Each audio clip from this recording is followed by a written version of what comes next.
And good evening, and welcome to City Focus. I'm Marty Olsen, your host, and tonight I'm delighted to welcome back two buddies who are running for office in New London this fall.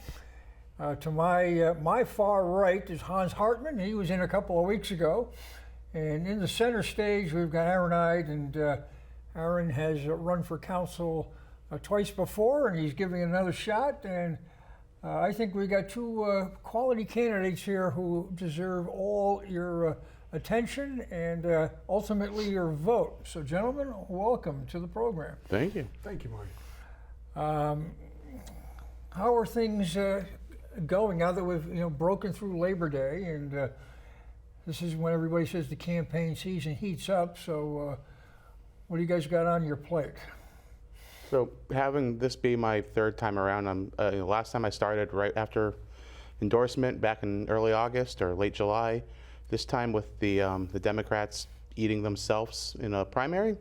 I think the paraphrase Napoleon, never interrupt your enemy when they're making a mistake.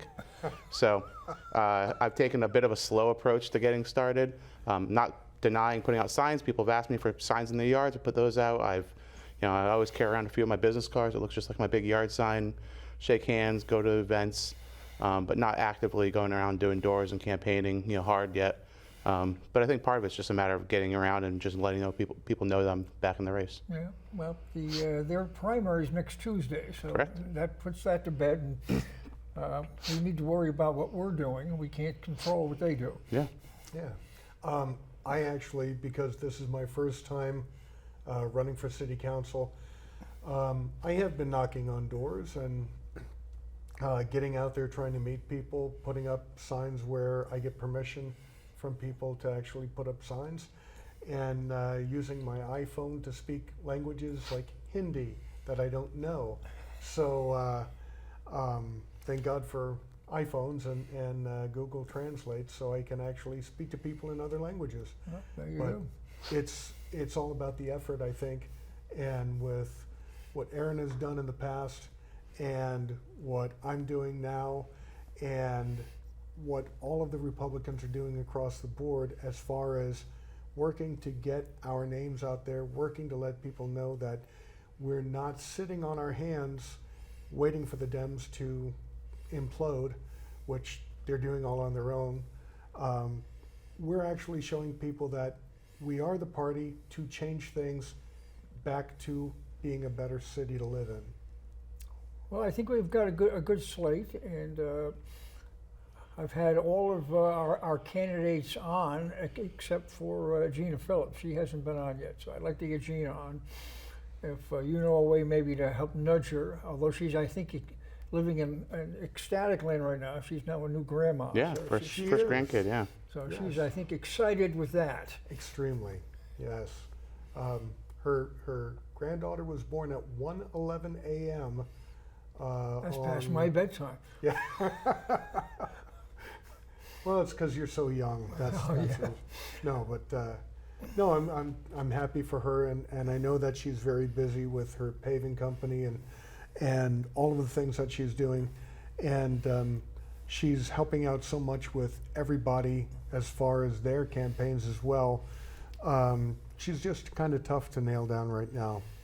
Well, help me out, guys. We got to get her in here, whether it's with two or three others, just so she feels a little bit more at ease that she's not the star for the night, that she's a co-star or a tri-star or whatever. One of the things we can do is just have a panel discussion, right? The last election cycle, the Democrats boycotted all the panel discussions and debates, and they don't want to have a forum for the public. We set up our own here and let people know we're going to do it, have them call in, and we can have our own panel. We can invite anyone that's willing to come.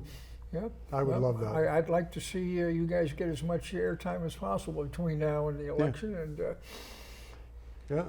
Well, I would utilize it as best you know how. I mean, use the technology, and it's not just tonight; it's between now and then. Yeah, I mean, the biggest thing is just showing that we have a cogent plan for bringing pragmatic solutions to the city. Right, we've divested ourselves from the partyism and the protests. Right, you see every Saturday now up on the top of State Street, you see people protesting. It's not being protesting against anything specific. It's just hate speech. It's a hate group now. They just say how much they hate Trump every weekend. Well, They that's the Democratic playbook. We hate Trump. Yeah, that's what. We have no solutions, no ideas, but we hate Trump. Yeah, I think people are starting to see that around the city of New London now, right? We can't hire crossing guards for $49,000 for 6 crossing guards to make sure kids can get to school safely.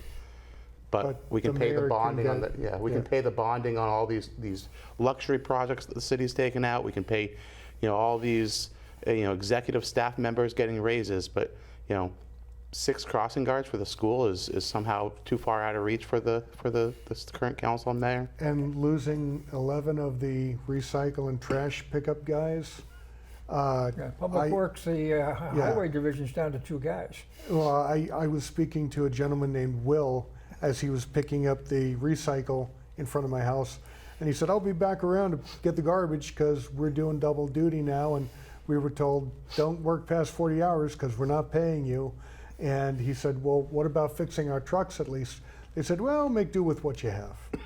So at least they're picking the recycling. When few weeks they've been coming by and just tossing the recycling in the trash truck with the regular trash. So people are supposed to be putting the recycling out. They're trying to recycle, trying to do the right thing, and the city's like, "No, we're good. We don't want to pay you for that. We'd rather put it towards a raise for the mayor. We'd rather put it towards."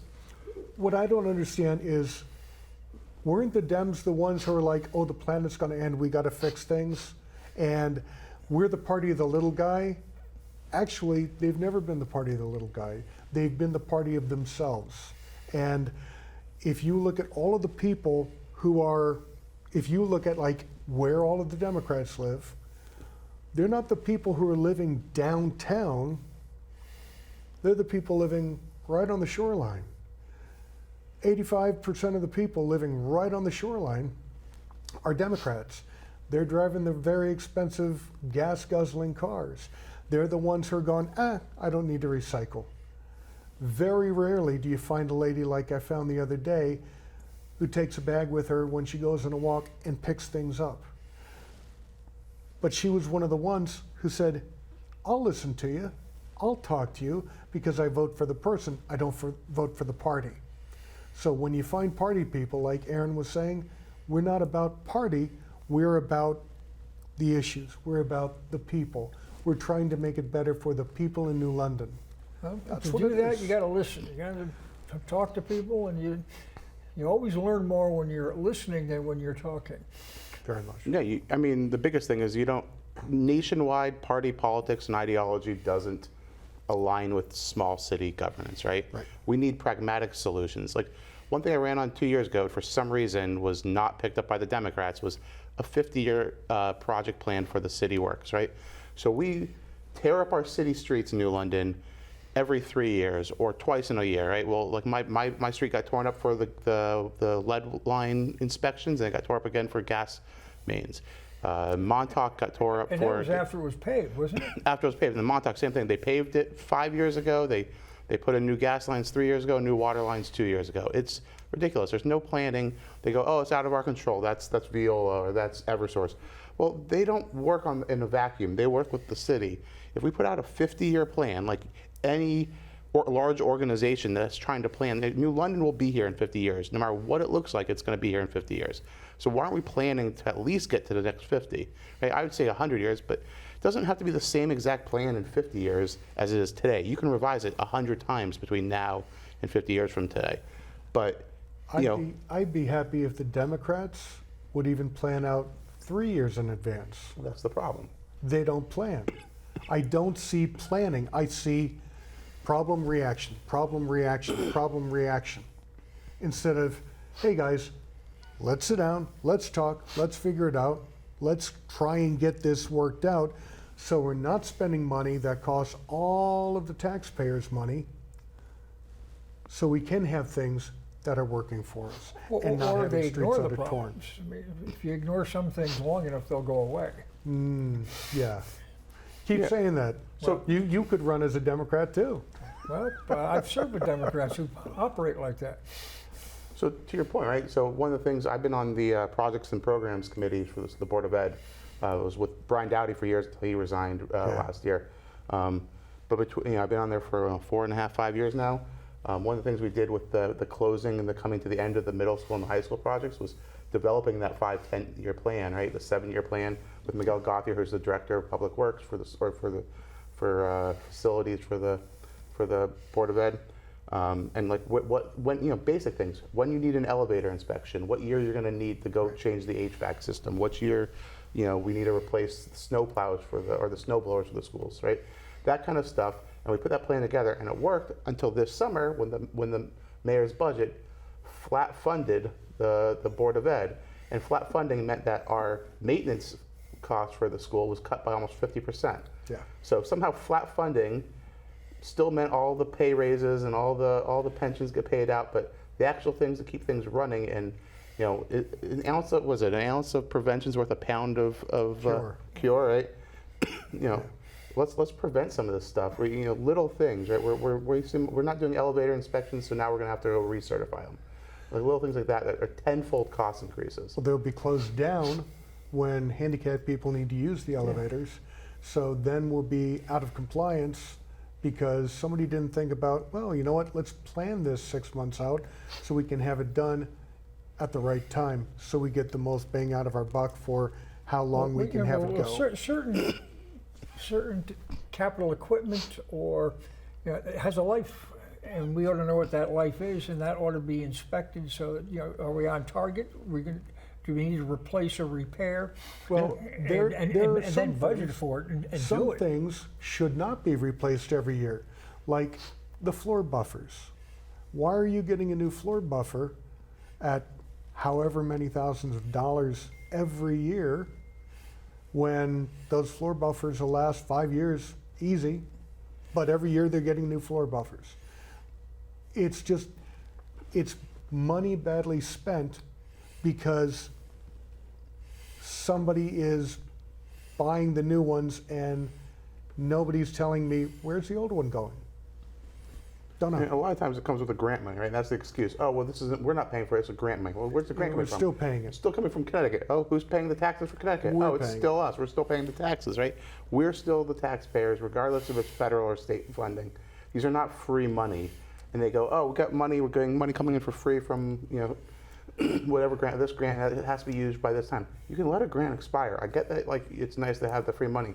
But if it's not something you need, go back to the grant that the organization that's giving you the grant and use it for something that we actually do need, because God knows we have enough things in New London that could be fixed or repaired. Absolutely. New London has had a history. I mean, I'm a local. I grew up in New London. I mean, going back basically my entire life, through urban renewal, and if somebody else is paying for it, the prevailing attitude has been, by definition, it must be a good idea.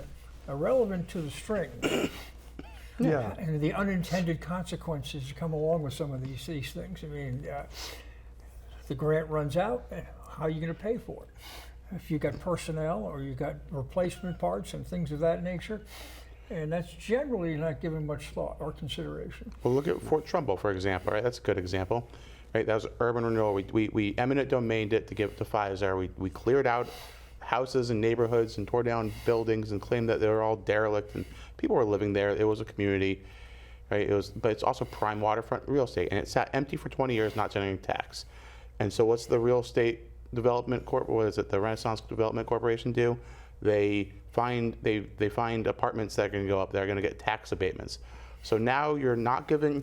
Now you're adding housing to the city. The city needs housing, but it's not going to be owner occupied. You're going to give money that the New Londoners are making and paying it to some private equity firm in Boston or New York or wherever that owns these buildings. Right. They're getting a 20-year tax abatement. They're not paying any. Ridiculous. Yeah, so you're giving waterfront real estate for pennies on the dollar. The city has built a rec center that's supposed to be a community rec center that's out of the price for most people in the community. It's been between all the small nickel and diming that get that thing up and running. It's gone almost fourfold. I think the mayor said at the inauguration it only cost us $20 million, which is absurd. That was like the initial. Jeez. That was the initial bonding for the initial project, and then even on their own account, the city council's budget went up to 30, then 40 million, and then. Well, the original budget for the community center was 30, Oh, 30, yeah, 30, then That after was the 20. original, and then they tacked on, because of cost overruns. This is You have tax overruns, you have blasting, right? So yeah, it was an extra 10 million, but the size of the facility, the 30 was like this. Now it's at 40 million and it's like this. So we're getting less for more. well, it's more than 40 too, right? They just keep adding things on, right? The city council had to approve funding for the sound system. They had to approve funding for setting up the pool system. They had to approve money for setting up the kitchen equipment. Each of these is multi-million-dollar procurements that don't count towards the community center costs because they're different line items in the budget over multiple years. So it's just a way to hide the money and spread it around. Go, oh, look, it's all covered, right? And then that's supposed to be an anchor. So we have a gym that you can include with the sale to the developers building these apartment complexes, which theoretically they think are going to go to EV people. And I know most EV people can't afford, EV does not pay us well enough for that you can afford a $4,000 apartment. So I don't know who their target demographic is, but you listen to the council, they think EV is going to magically pay everyone, $200K a year something out of college so that they can afford these apartments. Well, I have, it's anecdotal, but I mean, a lot of the new apartments that, whether it's the Beam or the Dock, you had a large complex down off of Mansfield Road as well. And the rents are high by our standards, is that they're filling up initially. And the folks go through that first lease. And many of them are leaving because they're raising the rent after the lease expires. And they just think, I can't handle this. And I don't think that's been well thought out. Well, yeah, it's price finding, right? That they're trying. Again, these are sophisticated companies that know how to raise the rent until they realize there's a threshold they have in their books that says if we raise it this much and only 10% of the people leave, let's keep raising another 10% or whatever, right? And they get to a point where they go, oh, now we raised it too much this go around. We have to bring it back down. We can't raise that much. We lost 20% in the last 3 months. It's not like they don't know what they're doing, right? They clearly know what they're doing. They're not paying any taxes, so all that money is going to pay them back for building the apartment buildings. And by the time that they've recouped their losses, it's in the matter of years, not decades, and we're giving them tax abatements for decades. And you're perpetuating a cycle of poverty of New Londoners that do get the lower income house, right? It's a trickle up economics, let's say, right? Anyone can afford to live in the nicer apartments now can move out of the less nice apartments in the older housing stock. People can move into those, but you're still keeping people in housing. I mean, the number one transfer of wealth generationally between the working class and the middle class has always been homeownership, right? It's one of the most defining factors in America, right? About 65% of Americans are homeowners. New London is less than 40, right? So we're at a point where we are trying to keep New London in a state, or our city is trying to keep New Londoners in a cycle of poverty or a cycle of renting, where you'll never get any equity out of a lifetime of rent checks. And the other thing about those apartments, in 20 years, when they have to start paying taxes, do you think they're really going to, the companies who built these, do you think they're really going to stick around and keep running these buildings? No, they'll sell them by then. That way they can go, probably in year 18 or 19, go, it's still tax-free. Well, that's what Pfizer did with their commercial property. I mean, they spent $250 million to build that facility, and they had, I believe, was it 10 years, which we thought was patently absurd, not 20. Yeah, 10 years, and then ED bought from them after 10 years, got another 10 years. They boogied after 10. I mean, Yeah. Abatements are up. Yep. Sayonara. And we're actually lucky that EB bought, even if it was at a fire sale price, and they fought their assessment, so their taxes they're not paying. Well, they got tax abatement. EB got tax abatement. Now they pay significantly lower because EB did buy it at what 10 cents on the dollar or something like that to what Pfizer cost to build it. And but if EB hadn't gone in there, I mean, that facility was not designed for Joe's Pizza House. No. I mean, you needed a very large corporate entity to fill that place up, and EB fits the bill. But we overfilled there. I think they had 1,200, 1,300 people, and we put 3,300 in it. So So, but I mean, who else would have gone in there? I mean, that's it's kind of like what Waterford's looking at now with the Crystal Mall. I mean, EB's kind of playing footsies over there. No, we bought Macy's. We're moving. Macy's, but I read within the last, I think, week that they're considering the entire place. Well, Waterford's looking at bringing a data center in, excuse me, and that's going to mess with all the electrical delivery into the area. So they're going to be taking more of the power coming in from Millstone. So eventually our rates are going to see a hike as well in New London because Waterford is going to have a data center and that's going to be eating up a lot of electricity. And I heard this just a week and a half ago, something like that, from somebody who's over there in Waterford and part of the Waterford Republican Town Committee. And it's one of those things where every time we turn around, New London is a day late and $1 short, or $20 short, or 20 years and $20 short. So we're going in the wrong direction. We're supposed to be going build on, build on, build on, build on, make it better, make it better, make it better. And what we're doing is we're going, give it away, give it away, give it away. You pay, you pay, you pay. And we can't, it's unsustainable. People like us will move. When you give things away, I mean, I take the tact, I mean, you're in essence saying it has no value. And, you know, all these abatements for the high rollers, I mean, the locals aren't getting those benefits. Oh, yeah, there's no benefits for us as high cost apartments. I mean, I talked to some people that are moving into like the Beam. Like, these are not, for the most part, they're not the EB, you know, young employees that they thought were going to move in there. They're retirees that don't want to own a home anymore, which is good because it opens up housing stock for someone else to buy a starter home.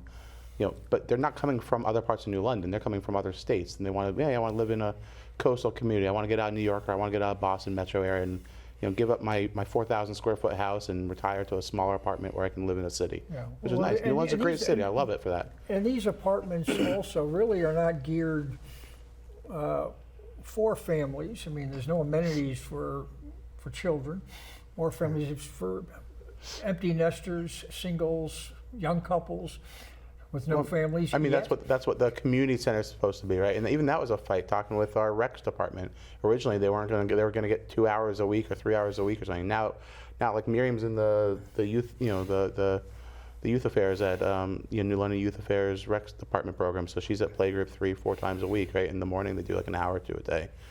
But at least now they're able to use the rec center because otherwise it's sitting empty. You have this giant, beautiful building that's sitting empty because we cannot pay for it, right?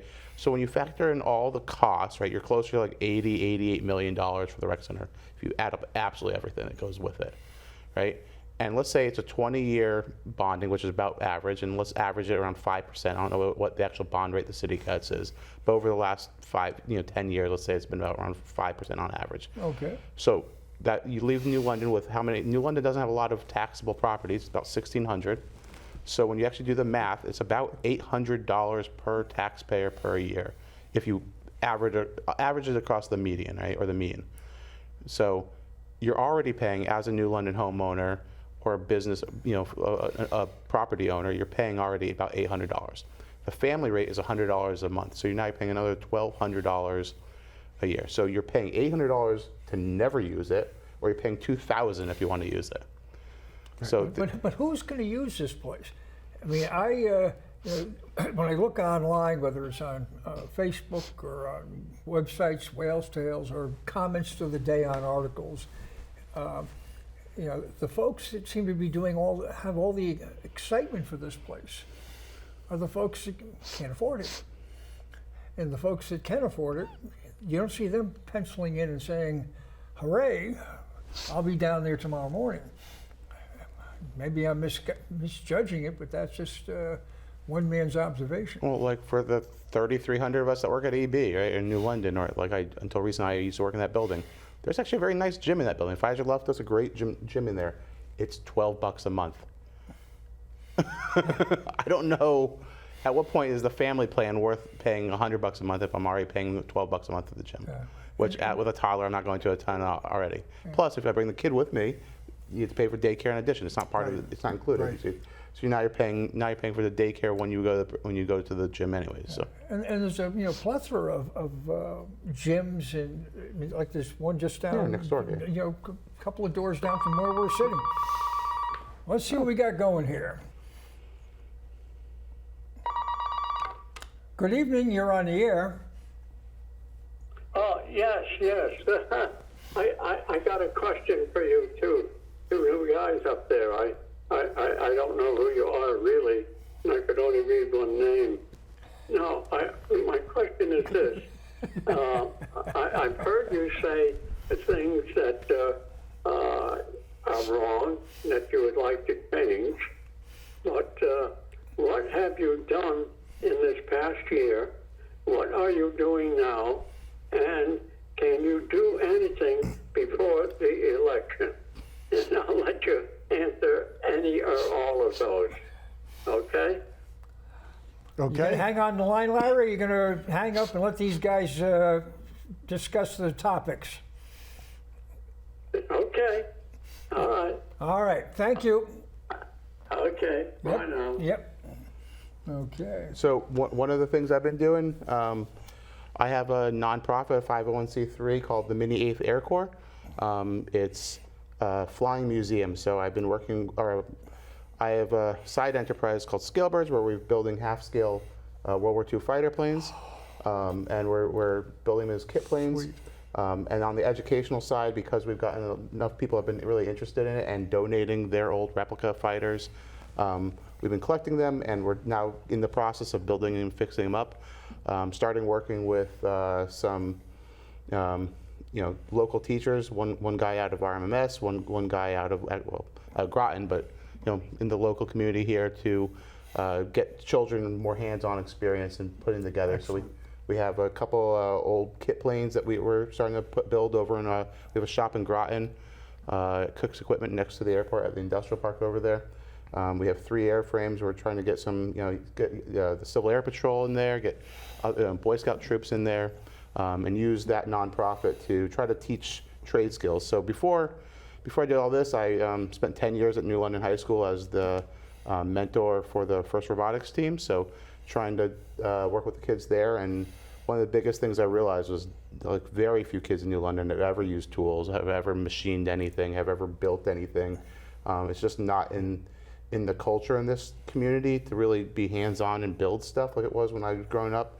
To fix a thing when it breaks, or just in my case, just take things apart that weren't broken and hope I could get back together. And hence I became an engineer. But like trying to teach that love of how things work and also the love of history, because I've always been a history buff. Both my grandfathers served in World War II, and be able to do something cool. I have a degree in aeronautical engineering. I don't really use as a program supervisor at EB, so I might as well use it in my free time and That's excellent. teach some kids how to rivet and how to cut aluminum and get their hands dirty, and it's been really rewarding. And I actually, I guess it was back in the end of April, I actually formed a 501c3 based on, as a DBA based on St. Joseph Church for making money and raising funds. It's actually called the Small Council for Fundraising. Created that to fund the rehabilitation of St. Joseph School, which opened its doors in its present condition in 1937. And when I say its present condition, it's only been fixed. It has never been fully rehabbed or updated. So Father Mark O'Donnell, who is the pastor there at St. Joseph's, said, Hans, I'd like you to be on the building committee, and I'd like you to take over the school. I said, okay, and who else? And he said, Hans, I'd like you to be on the building committee and take over the school. And I said, oh, I get it. I said, so where do I get the money? And he said, well, go find it. And I said, okay, how's about, so we're the only DBA or 501c3 attached fundraising arm that works with any of the St. Brendan the Navigator parish, which is St. Paul's in Waterford, St. Mary's downtown, St. Joseph's, and then Our Lady of Grace out on Fisher's Island. We're the only company that Father Mark said, we can do this. And the bishop, who just got installed recently, he said, you're the only one. So we're doing everything we can to try and bring more money over there to the school, because private schools don't get any kind of state funding or city funding. It's just pay your bills, here's the taxes, well, they're tax exempt, but pay your bills, do this, do that. You know, you don't get a break on your electricity or anything. It's just do that and you can keep going. Otherwise, you can fail and we don't care. It just puts more kids back into the public school system and we get paid more. So the city has a vested interest in seeing the school fail. I have a vested interest in seeing them succeed, because the kids that have graduated from that school have come out with the best testing and have gone on in more cases to not only finish high school, but then also to go to college or become a business owner and make money and become a homeowner. And a very large portion of those kids actually end up staying in this general area anyway. So I look at it as an investment for the future, an investment in leadership in our community right here in New London. Just like with aeronautical engineering, first I had no idea, and you're going to have me like geeking out and doing things with you. So absolutely, I love that stuff. But all of us do things like this. We all are involved, and it's not for the photo ops. We keep our face out of those photo ops for the most part. We don't go and, we're not media hounds. We don't want that. We want to make things happen. If someone recognizes us, fine, that's great. But we're not doing it just for the photo op. We're not showing up when we're at Ocean Beach for the armed service thing a few weeks back, to sit there in the front row and get your picture taken and then be on the phone during the national anthem. I got called and they're like, hey, you can sing the national anthem? I'm like, yeah, I don't joke about that. And you did a terrific job. Well, thank you. But the thing is that I didn't ask anybody, hey, take my name. I didn't do that. I did it because I was trying to serve. We're about service. We want to help. We want to make a lasting impression. You think he does the things with the kids because they're going to pay him something extra? I'd probably lose a lot of money doing that. Oh, same here. Same here. Boy, Yeah. Well, 501c3 is not the way to make money. There's lots of ways to give back, and Yes. I applaud you guys and what you're doing. I mean, it's just, I do my thing, and you guys do what you do, and. But one of the things that I think that as a community we need to have priorities. It was brought up at the top. The mayor's gotten like a $50,000 or 50%, excuse me, a raise. So he's up to about $1.60 now, and we don't have crossing guards. What he got for a raise could have paid for the crossing guards. And it's not just the mayor, right? We have one of the most top-heavy school boards in the state. Right? We have, I don't know the exact numbers because I'm not running for the Board of Ed but about a third are admins. And my wife will kill me because, she was a school psychologist and she used to be under the admin label, but there's a good number of the admins that are making over $150 at the school district. Right? They're not directly in classrooms, they're not directly supporting classrooms. They're administrating the chairs and the heads of the departments and coming up with curriculum or whatnot. They have valuable roles, but we have to evaluate why are they. Some of the things that the council doesn't get directly involved with education. No, that's the board. Yeah, but the council will approve the budget and send it to the mayor for final signing off.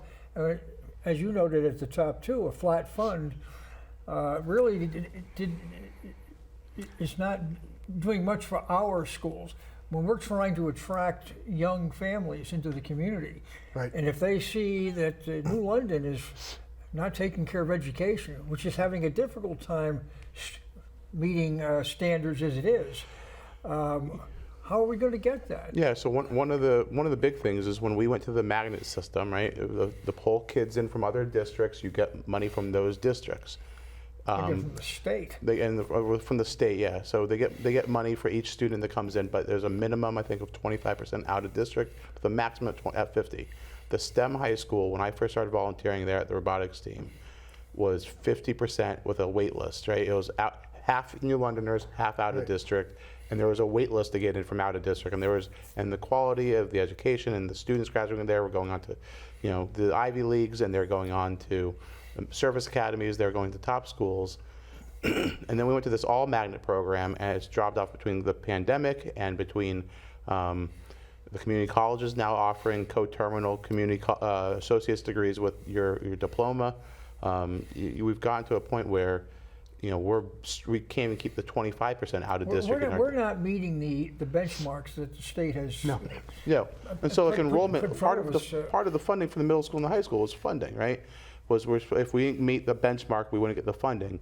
And on the projects programs committee, I was pushing to help get that through. And hey, why? Let's put this through. Let's give, Anthony Nolan legislation to bring to Hartford, bring it to the House, and put a bill out there that says, hey, absolve New London for the $2.5–3 million we're going to owe the state back on this project. And it never goes to committee. We get the money disappears. We get some kind of notice that says we no longer owe that money, but God forbid it gets put on public record and voted for. But go back a couple of sentences to who brings it up to Hartford? Yeah, so, but that's he's still a representative, whether you voted for him or not. He's still a representative. Speaking of photo ops, I mean, he's the pro. The problem is that we keep, every one of us who is running for an office, whether we've been in office or not been in office, we are representing somebody. As we represent somebody, it should be the people in New London and the people right here at home. If we're not doing that, then we're not a representative, either locally, at the state level, or at the federal level. If you don't represent your people, you should not be in office. End of story. Yeah, and I'm a big proponent of that, right? Like whether or not Absolutely. someone votes for you or doesn't vote for you, you still represent all of them. Absolutely. And vice versa. These people that are city council represent me, whether I voted for them or not. The mayor Correct. represents me, whether Anthony Nolan represents me, regardless if I voted for him or not. Correct. Martha Marks represents me if I voted for her or not. She's supposed to, he's supposed to, and he's supposed to. Whether they do or not is left to interpretation. Yeah, that they don't want, if they don't take what we say seriously, right? That's part of the reason running for campaign gives you a platform that you otherwise don't get. You can go and argue at city council and talk, for your 3 minutes and have them, check their phones while they ignore you, for 18 months of the year. But the 6 months that we're actually in campaign, or 18 months every cycle, and of the 6 months that we have that we're, actively campaigning, then you start going, oh, look, now they actually have to respond. They have to think about what you're saying. Because the more people go, oh, yeah, that's a good point. Like, that's a really good point. That's another voter you've won over and taken away from their complacency and their party of we hate Trump, right? It's a losing message now. It's not winning over as many people as it used to. Well, more with the doors that I've knocked on, because I will talk to everyone and anyone if you can hear, because I'm not very good at sign language. So if you can hear, I'll talk to you. And I have had more people who have said, I hate the mayor than I hate Trump. And I think that's a very good sign, because people can see that, love him or hate him, he's good at his job. He's vulgar, but sometimes you need that. Sometimes you need somebody who will walk around with a big stick, just like Teddy Roosevelt did. But at the same time, if you're gonna just swing the stick, just to swing the stick, don't do it, because it has no meaning. And that's what I see happening here in New London right now. The Democrats take big swings at people. They don't do it at the problems. They say, we hate this person, we hate that person. Come with us, we hate this person. Come hate them with us. Hate is not a campaign platform. Hate is something that eats you away inside. And if you look at New London, it's almost like it's a metaphor for the way they've been running this city, because it's being eaten away by, we hate, so we have nothing to build on. Yeah, well, I mean, I'll pick on the mayor. I mean, he's, and I've seen this where he has said to people directly, I mean, if you have the audacity to question what he's doing, he doesn't like that. Yeah, I was confused. You said He love him or hate him. You're talking about Trump or Passero, because they both Oh, act I'm like... talking about Trump. They both act like they you know... No, I'm talking about the Trump. same thing. No, Passero, I mean, I haven't met, I have heard nobody yet speak kindly of Mayor Passero. I've heard people speak kindly of Donald Trump. I've heard a couple of people speak badly about Donald Trump, but they go, yeah, but the stock market did come back, and the tariffs are working and like that, but he's doing his job. Passero, not so much. Yeah, but he gets a little bit tight when you question him or challenge him, and I've heard him say, "You hate New London because you're disagreeing with him." Well, Yeah, so that's part of the problem. What So arrogance! when I see those no king sign, I think it's incredibly ironic, right? Because our council has not been a legislative body, right? It's not been a deliberative body that argues the merits of policy from the executive. No. Our council is a rubber stamp, and you see this with the primary right now. Jeff Hart voted against the mayor's budget, and a sitting councilor who was defending the school's budget gets taken off the party line ticket and is forced to primary. And it's going to cost the city of New London $20,000 to have a primary to resolve their internal feud because one person, mind you, it still passed without his vote. They're punishing him. They're punishing Jeff for what his vote was, not because he stopped it from passing, but to prove a point to the rest of the party that if you don't fall in line, you're going to get kicked out. And that's the kind of stuff we got to end. Like that's the party over the problems of the city. That's the people of the party and the insiders. And we've become an insider-only city. There's a two-tier system for the citizens of New London. If you're an insider or you're the rest of New Londoners. Yeah. Well, I would suggest, as you're out campaigning, not just you two guys, but our entire ticket. When I've campaigned, I bang on every door. I don't worry about if it's Republicans or Democrats or independents, or even if they're voters. Who knows? Maybe I might be that person who's going to inspire somebody to register to vote. absolutely. Yeah, no, I've had a number of people like that. You talk to them for half an hour when you're out doing doors. Maybe you only talk to 30 people that day instead of 200. But you convince that one person. Now they go and they see you waving your sign at the post and they go, hey, I voted for you. I haven't voted in municipal in 20 years or whatever. And So, I mean, I think that there's value in doing that. And, I think and there's not enough Republicans in New London alone to get you elected. You need independents and you need Democrats and Greens. If all of the Republicans in New London got out and voted, we would sweep the ticket. We would sweep the ticket. In reality, yes, because the Democrats, although they have the vast numbers advantage, they don't all get out and vote either. No, they don't. But if they did, yeah, we would sweep the ticket. I did the math on the last one. It was about 26% for the Republicans. I think it was almost exactly the same 26% for the Democrats. The Greens are the only ones that really show up in force. They come out about 50%. And then, but where it really drops down was the independents or the unaffiliates. The unaffiliates showed up at like 8 or 9%. And the other demographic that just doesn't show up to vote was the under 35. It's like 7%.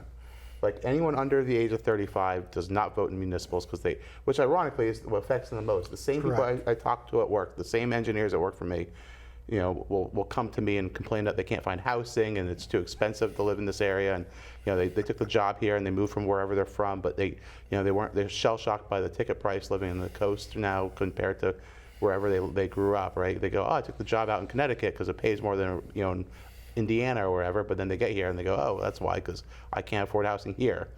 So compared to New York or Boston, we're actually pretty affordable. Well, that's what. So I'm the other way. I came from the New York suburbs in New Jersey. So for me, I moved here, and it was a recession. I was like, this is great. I could buy a house for less than I could pay for a one-bedroom studio, my old town, right? Like this this is wonderful. So yeah, you're right. Comparative to the rest of the coastline, we're much better. But but that's not where EB is recruiting from, right? We're recruiting from the Midwest, recruiting from the Rust Belt. Well, I see EB employment signs everywhere. I mean, they're Yeah. advertising at ball games or hockey games, there's on the boards, you know. Yeah, buildsubmarines.com, yeah. They even have Mike Rowe going in and doing they're hiring 100,000 people in 10 years to build submarines, become part of it. Because he's all about Mike Rowe works and his whole thing. But the thing that stinks is you can't recruit as many people from here even to work in the yard because they're cutting more and more shop. I mean, the only thing that's left around here that I know of is Grosso, and Norwich Tech. Yeah, that's been the problem. That's like with the robotics team. When I got there, they had a wood shop that no one could use the tools in, and there's no metal shop, no machine tools. So like basically, I went on Amazon and bought myself like a $300 little bench made, Chinese made bench lathe, so I can at least like turn gears and bore out sprockets and stuff like that that we needed to build the robot, right? Because you have a weight limit, so you can't buy these industrial sprockets and leave them on with the big hubs because that's dead weight. So we're buying. So I taught him how to use. So I taught him how to use these tools and whatnot. So, I mean, a big thing was getting to that level where we had that tooling, and but yeah, the school just didn't use it. It became storage for the janitors. I don't understand why schools don't teach kids. Which, by the way, you can be 20 years old and making $140,000 a year as a carpenter or an electrician or a plumber. As a journeyman, you just go to school, take the shop classes, get your apprenticeship done while you're in high school. You come out of high school, you're a journeyman, 18, 19, 20 years old, you're making tons of money. You can then, in a couple more years, once you get your master's license, you can now have your own business. You can hire the people who brought you up, like your mom, your dad, whoever, to help you run the business. Yeah. Everybody's making a ton of money, and you're set for life. Yeah, one of my friends from high school became a plumber after school. We all went to college, got degrees and whatnot. Yeah. 35 years old, he sold his company to a private equity firm, right? Kept the client list, and they combine or whatever. They paid him $1.5 million. He's a stay-at-home dad, and when his kids go to school, he's planning to open up another plumbing company. That's wonderful. I'm like, man, I made the wrong decision. And toilets would have been a much better investment than engineering school. And you have student loans, I bet. I did. Yeah, I paid them all up. Yeah, I definitely did. Yeah. But the tradespeople, which we apparently in New London don't care about. No. Kids don't get anything about the trades. They don't know how to pick up a hammer. Meanwhile, Grosso is turning kids away because there's too many kids. Because EB is hiring at pretty much. We hire EB hires about 90% out of Grosso every year. Yeah. Same thing for New England Tech and the other schools in Coventry and Cranston. It could be here in New London. That many more kids could be going to the schools. And why is it that we have all this land here in New London and we're not going after businesses and saying, bring your business in? This way we build up more of a tax base. We bring in more jobs, we bring in more taxes, we bring in all of that. And that lends us to our the next time you guys come in, that next conversation, because we've got roughly a 50% vacancy rate downtown in our... Yeah, a little more, yeah. And public safety is part of the problem. People do not feel safe or comfortable in downtown. You know how I feel about that. And as well as Ocean Beach is a concern, and the template that we've used in terms of management down there. This is with the same template they're using at the rec center. Passo's beating the hell out of the beach, and he's using the same thing down at the rec center. Well, what is it? Which one's right and which one's wrong? I have a feeling it's that the people doing the rec center are pushing to get the contract for the beach. Well, I've heard that. And they have his ear, yeah. Well, hopefully they don't. Hopefully we go with either the folks who run Dollywood, because they're one of the top entertainment rec places in the U.S. That they're an independent company that runs entertainment facilities, and they come in and they build on whatever is there. Or the other one is Mohegan Sun, and Mohegan Sun would do a phenomenal job. And if anybody gets upset, you go and you knock on the door, because they're right there. They're 25 minutes away. You can go knock on the door of the guy who you need to talk to, because they could bring in big name talent constantly, because they're doing it already. They could have a nightclub, they could have pizza place, they could have, heck, we could bring in Chuck E. Cheese, and it would be better than what we've been having. Because $375,000 last year in the hole, come on. Yeah, an empty gym. Yeah. And Alrighty. we don't want to get on that tonight. We don't have Well, time. we don't have enough time to get on. That's why I say the next time we Yeah, I get think- guys in, I'd like to see if we can get, We'll try and get Gina with us. get Gina Yeah. with us, our beloved. We want to give I'd all like of to our get- candidates an opportunity. I want to get us all in here. I think that would be Yeah, terrific. thank you for having us. Well, I Yeah. want to thank you guys for coming on. Thank you very much. Hopefully we can turn New London back into, or the New London City Council back into a deliberative body where we can actually discuss these things in public record. I would enjoy that. I may even have to start going back to council meetings and sitting on that back bench and cheering you guys out. Don't do it too loud, we'll get kicked out. Folks, you've been watching City Focus. We've had a terrific discussion and debate this evening, and I encourage you to turn in next week. And at this time, we have to say a good night, and thanks for watching. Good Good night. night. Good night.